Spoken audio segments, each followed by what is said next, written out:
صورت نہ کم ہو۔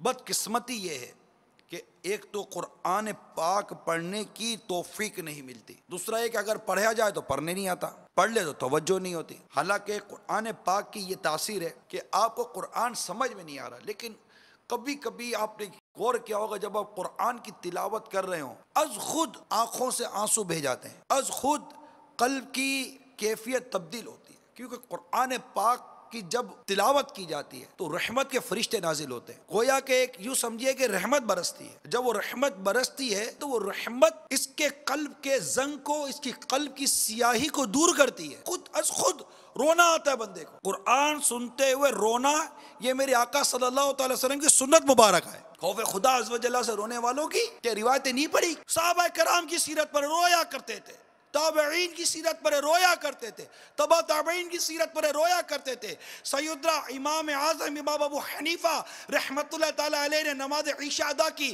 امام صاحب نے سورہ زلزال کی تلاوت کی جس میں قیامت کا بیان ہے، قیامت کے زلزلوں کا بیان ہے اور قیامت کے دن کا بیان ہے کہ جس نے ذرہ برابر نیکی کی قیامت کے دن دیکھے گا، جس نے ذرہ برابر گناہ کیا قیامت کے دن دیکھے گا۔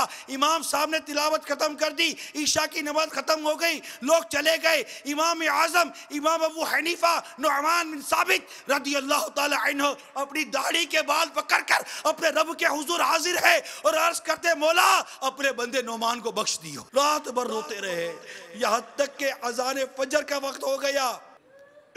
بخش دے میری ساری خطائیں، کھول دے مجھ پر اپنی عطائیں، برسا دے رحمت کی برکھا، یا اللہ میری جھولی بھر دے۔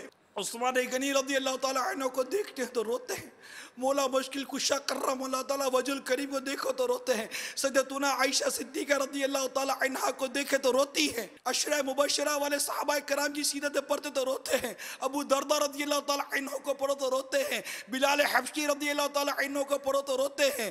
آج کے اس پرفتن دور میں، عیش و عشرت کے دور میں، ہر طرح رونقیں لگی ہوئی اس دور کے اندر رونا سب کو عجیب سا لگتا ہے۔ ارے پڑھو انبیاء کرام علیہ السلام کی سیرتیں پڑھو، آدم علیہ السلام کے واقعات پڑھیں، یحییٰ علیہ السلام کے واقعات پڑھیں، زکریا علیہ السلام کے واقعات پڑھیں، حضرت موسیٰ علیہ السلام کے واقعات پڑھیں، انبیاء کرام علیہ السلام کے واقعات پڑھیں، امام الانبیاء محبوب کبریا صلی اللہ تعالی علیہ وسلم کی سیرت کا مطالعہ کریں، صحابہ کرام علیہ رضوان کی سیرت کا مطالعہ کریں، تابعین تبع تابعین اولیاء کاملین ائمہ مجتہدین، امام اعظم امام شافعی امام مالک امام احمد بن حنبل رحمہم اللہ تعالی ان کی سیرت کا مطالعہ کریں۔ یہ قرآن پڑھ پڑھ کر ہوتے ہیں، قرآن کی آیتیں ان کی جان لے لیتی ہیں، قرآن پڑھ کر ان کی روح نکل جاتی ہے۔ میرے آثار کا صدقہ الہی میرا جذبہ کسی صورت نہ کم ہو۔